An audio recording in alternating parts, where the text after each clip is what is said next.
You organize this information. An example of a concept map is posted on D2L. If you don't see it now, it will be up in the next day or two. So if you wanted to create a table, you might create something like this. And you would do that for all the hormones listed in the study guide. If we don't cover one of these things for a particular hormone, let's just say we don't cover the consequences of hyper or hyposecretion. And we won't for ghrelin and gastrin and CCK. Then don't include it on your table, right? Because if it's not in the study guide, don't worry about it. So there may be gaps in your table depending on the hormone. But for insulin and glucagon and growth hormone and cortisol, you'll fill out all of those things.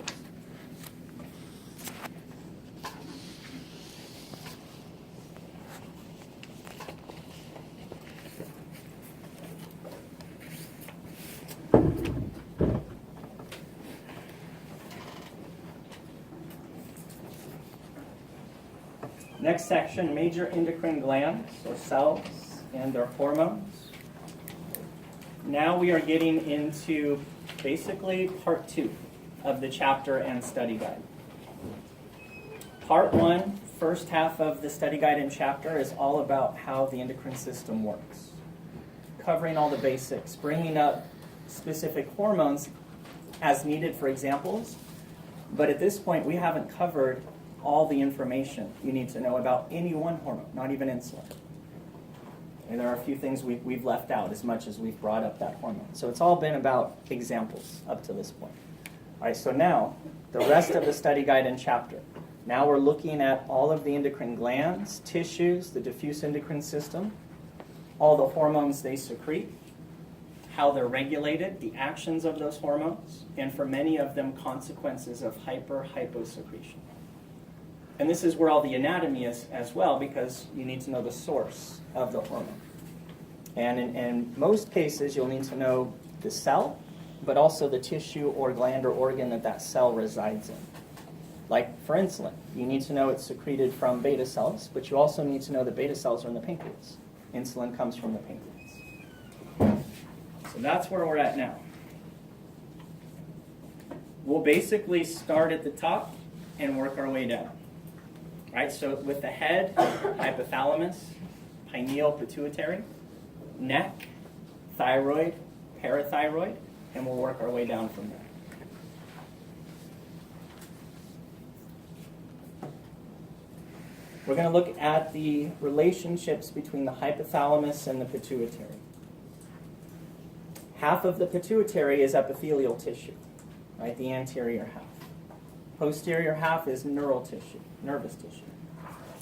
So we have to separate those and look at the relationship between hypothalamus and anterior pituitary versus the relationship between hypothalamus and posterior pituitary. 3 major functions of the hypothalamus as an endocrine system organ. Because remember, hypothalamus is part of both endocrine system and nervous system. 3 main functions. 1, secreting, releasing, and inhibiting hormones that regulate the release of hormones from the anterior pituitary. What's an example of one of those releasing hormones? TRH. Yep. Another example, you have both growth hormone releasing hormone, GHRH, as well as growth hormone inhibiting hormone, GHIH. So for some, there's an inhibiting and a releasing hormone. For others, just releasing. Right, so for regulation of thyrotropin, which is TSH, all we have is thyrotropin releasing hormone. There is no thyrotropin inhibiting hormone. Second major function, produce neural hormones that are stored and secreted from the posterior pituitary. So we're making 2 basic types of hormones in the hypothalamus. A large group of releasing and inhibiting hormones, that target the anterior pituitary. And they get there by passing through the bloodstream. It's a very short distance, and it's a very short network of blood vessels, but that's how they get there. And that's because the axon terminals are up here. They don't quite reach the anterior pituitary. So they release their hormone into blood, and the blood goes down the rest of the way, and then releases those hormones in this tissue to have an effect. But you have other cells, and we're talking about neurons whose cell bodies are up here in the hypothalamus, but they have really long axons that go all the way down to the posterior pituitary, where you find the axon terminals. And that's where the hormones, neurohormones, are stored. Right? Just as if it was a neurotransmitter. So remember, the cell body is the biosynthetic center of a neuron. That's where everything's made, including the chemical signals that are released. If it was releasing neurotransmitter, the same thing would happen. You would move it down the axon, store it in vesicles in the axon terminal, and they would sit there until when? What would be the trigger for the axon terminal to release the neurotransmitter? An action potential, right? Coming down the axon, reaching the axon terminal, causing calcium channels to open, and that calcium influx triggers the release of those synaptic vesicles. Same thing here, except there isn't a synapse, and what we're storing in the axon terminal isn't considered a neurotransmitter, it's a neurohormone. And there's two of them, antidiuretic hormone and oxytocin. So made up here, stored down here, and released down here. So if I asked you where oxytocin comes from, what would you say? You'd be correct. What if you said posterior pituitary? You would be correct. It's one giant cell that spans the distance between both tissues. Right? The cell body is up here, and the axon terminal is down here. So if we want to get nitpicky, synthesized in the hypothalamus, secreted from the posterior pituitary. Right? But if you're just asking where does it come from, it's really both.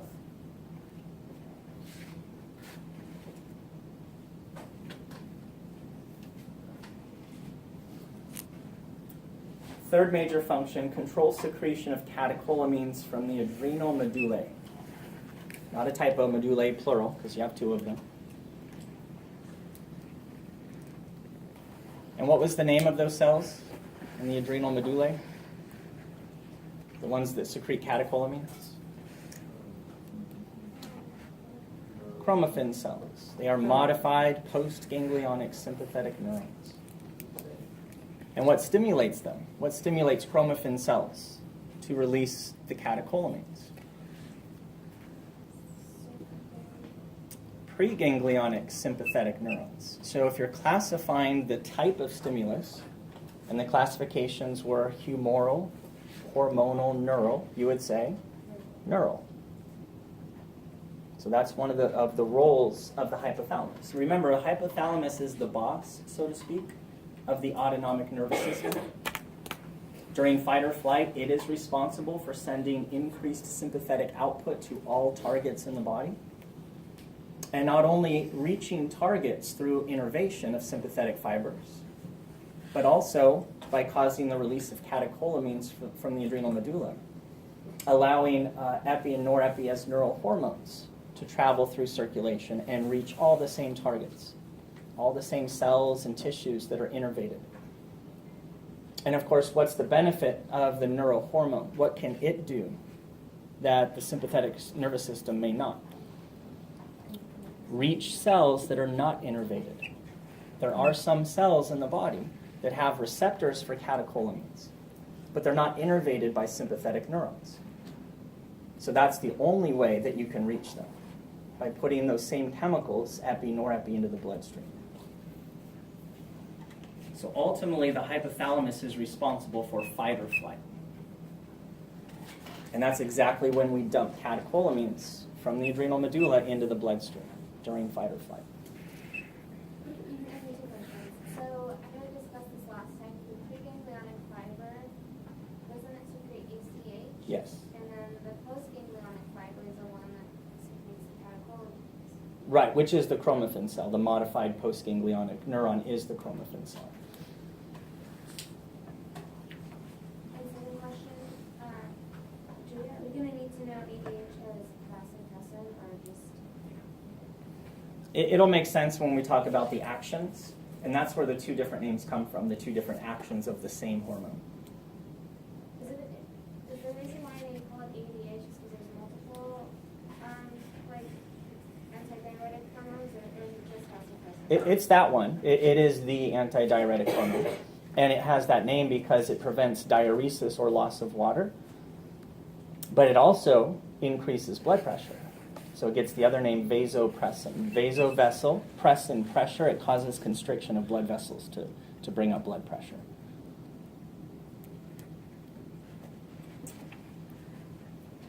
We often name a hormone after the action that is first discovered.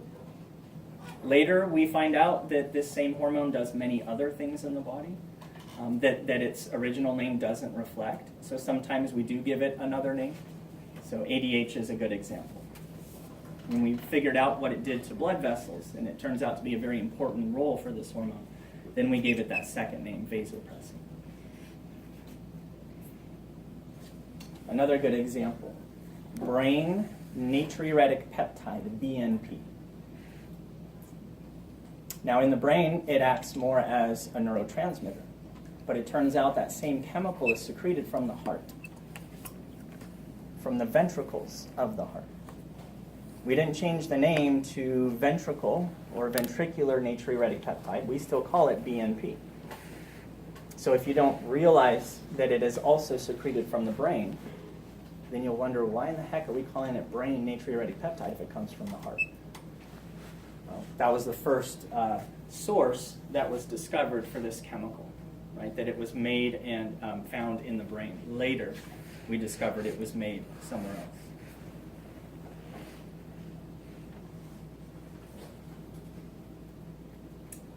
Going back to the three types of stimuli, the hypothalamus receives all three types. The hypothalamus is sensitive to changes in blood chemistry. In fact, the main osmoreceptors of the body are found in the hypothalamus. So if osmolarity is having an effect on release of neurohormones from the hypothalamus, then you would say it is receiving humoral stimulation, right? Because that's something to do with the composition of the blood, of the body fluid. But then go back to negative feedback. In those three hormone pathways, hormone 1 comes from the hypothalamus. Hormone 2 comes from what part? Anterior pituitary.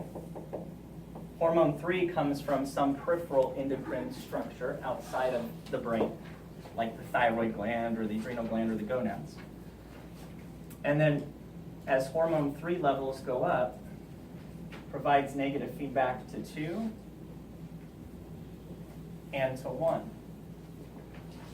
So the cells that are secreting hormone 1 must have receptors for hormone 3, for hormone 3 to have an effect, right, to provide negative feedback. So what's the second stimulus that these cells in the hypothalamus are receiving? Hormonal. So hypothalamus receives hormonal stimulation, typically from hormone 3, sometimes even hormone 2 in the pathway. 2 can provide negative feedback to 1 as well. We do see that. We know the hypothalamus is keeping an eye on blood composition, looking at things like blood glucose.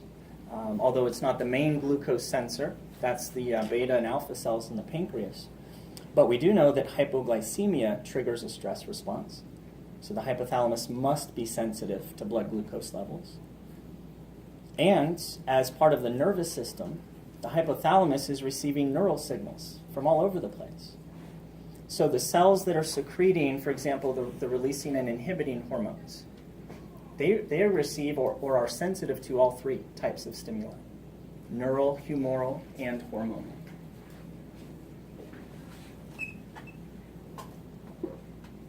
okay so far? Good time to break. It's 9:05. Resume at 9.